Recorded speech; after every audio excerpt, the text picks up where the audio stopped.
What up, y'all? J Legend, Battle Rap Opinions, Lunchtime Blog, another one. So I'm watching Battle Rap Trap interview that he dropped today with Iron Solomon. And first off, subscribe to this channel if you haven't. We are closing in on 1,000 subscribers.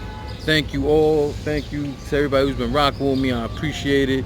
Tell a friend to tell a friend if you haven't to subscribe. Give me up to 1,000 so I can go live on my mobile device. Haven't gone live in a while, but I need to get to 1K subscribers for that. So I was saying, I was watching Battle Rap Trap. Salute to Henny.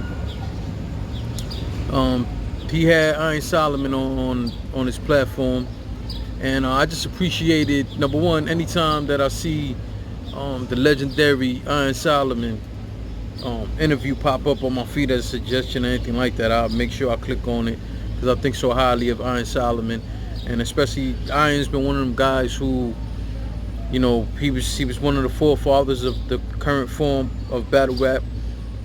Even more from that is, after a hiatus of him trying to go into the music business, when he came back into battle rap, he went after any and everybody who was considered a killer, and he still want that type of smoke.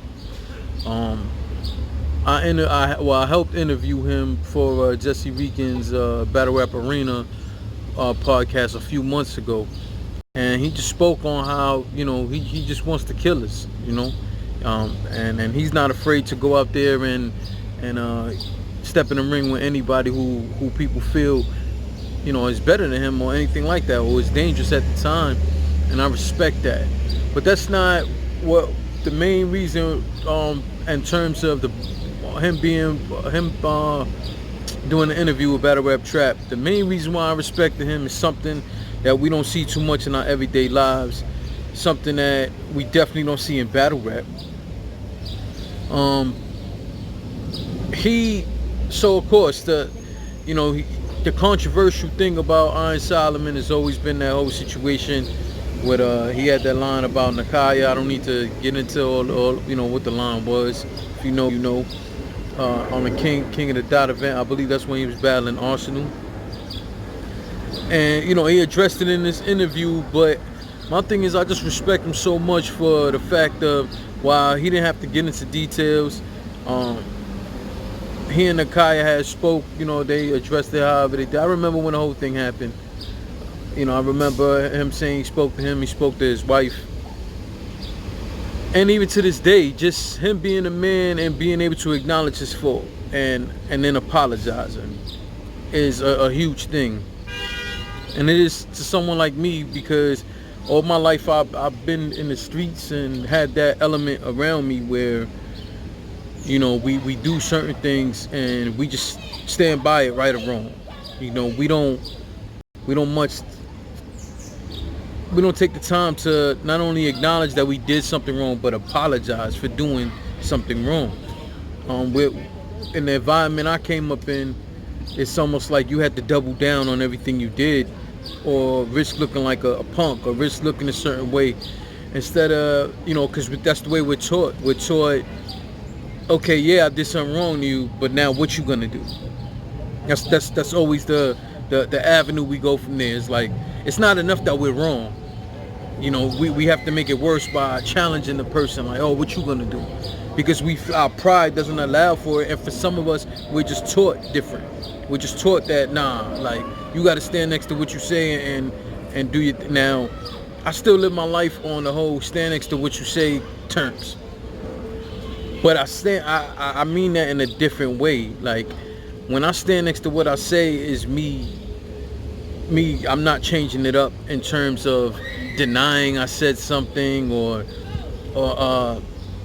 trying to kind of like sugarcoat it when someone approached me.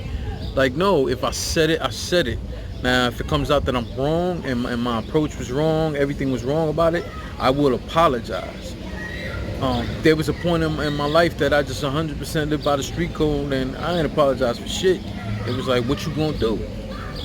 And as the years went on, you know, it was just my birthday, and Memorial Day weekend was my birthday. And I made it another year, man. And for my birthday, the reason why I never celebrate my birthday as much is because right around my birthday, I lost my mother. I lost my best friend, was killed. You know, there was a few other things that happened. You know, my brother took me out a few years ago to try to cheer me up because of all these things that was stressing me on my birthday. My brother took me out to a club. We ended up getting in a brawl in a club. Now my brother got scars on his face, and you know, we got busy up in there. We got busy, but that ain't enough. The fact that I have to see every time I see my brother, I got to see the scars on his face. Now, like, his face ain't all messed up. I got scars everywhere all over my face. But like, my brother got a scar on his forehead and one across his chin from that brawl we got into. And it just added to the bullshit. And the whole reason for me bringing that up is just that for my birthday, I just sat back and reflected on all the people that were close to me or whatever that didn't make it, and people who I knew, who I grew up with, who didn't make it, and a lot of them died on pride. A lot of them, we got into wars. We got into street wars that a conversation could have fixed. As years went on in the streets, especially in my 20s, I started realizing that kind of stuff, and I started being able to stop certain problems with a conversation before they got out of hand, or help other. You know, a lot of people came to me wanting me to help them in certain situations, and where normally my help to them would have been to get into some gangster shit, my help changed into, yo, let's try to fix this before we lose people, or before you lose people, you know. And all that was based on me just starting to put my pride to the side and understanding sometimes you just fucking wrong. And another thing, and it just happened the other day, it goes to this whole thing with Iron Solomon, is there are people out here in this world who at some point acknowledge their faults in private but won't ever do it publicly. And to see Iron, anytime the subject comes up, he doesn't hide from it. He just says he won't get into details about things, which I respect, but he's tried to mend that. You know, and he stood there as a man and apologized for his actions. That's something we all need to take note of. Because there are plenty of people out here who in private, you can talk to your homeboy or homegirl in private and she'll acknowledge that she fucked up. But then she had a show up mentality when she out in the street, or him when he's out in the street. And it's just foul, because sometimes it's approaching that person that you wrong and just... You can't just acknowledge that you fault, that you're wrong. And this is what happened the other day, what I was talking about. So the other day, I'm there with a friend of mine. Well, we're not friends. This is my coworker. And a few days prior, he had got into a disagreement with another coworker. So when he and I discussed what happened, I let him know, like, my man, you were wrong. You got to make that right.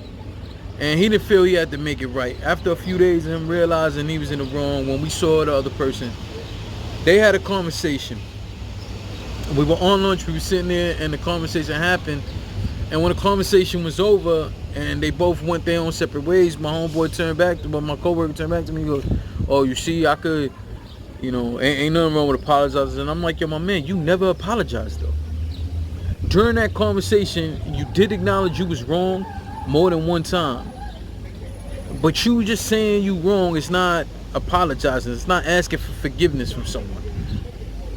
Right now, if I wronged you and all I keep saying is, yo, I was wrong, how does that make it right? How does that bring closure to the situation?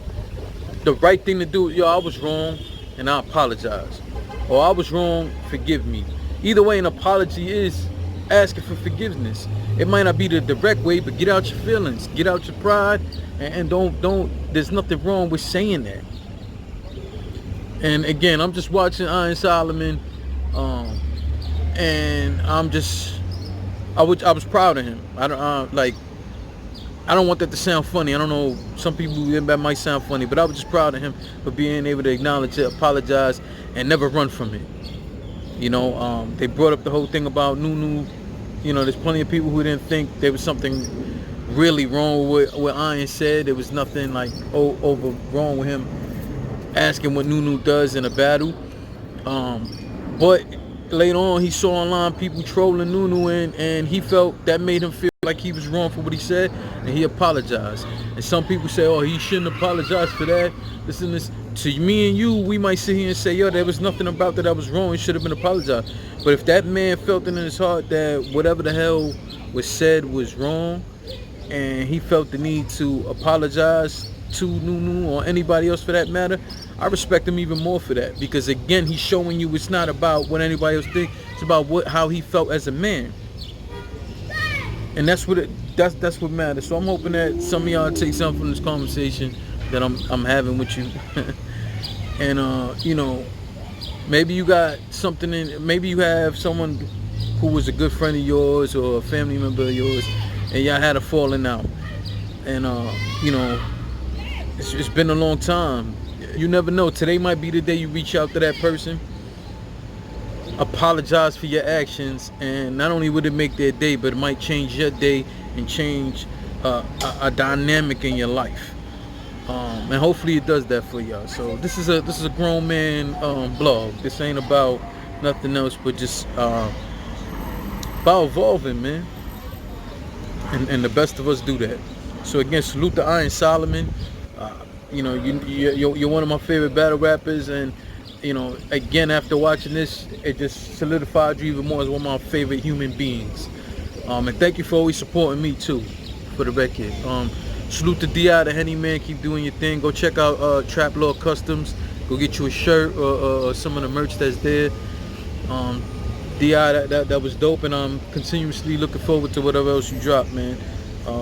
Salute to everybody for rocking with me. Check out the Union channel, and again, the link is in the description for you to purchase merch. Support us. There's different designs up there, and like I was saying, soon there'll be some designs up there that aren't so battle rap related. Alright, so just check us out, man, and stay in the loop with us. Alright, thank you for rocking with me. I'm out. Salute.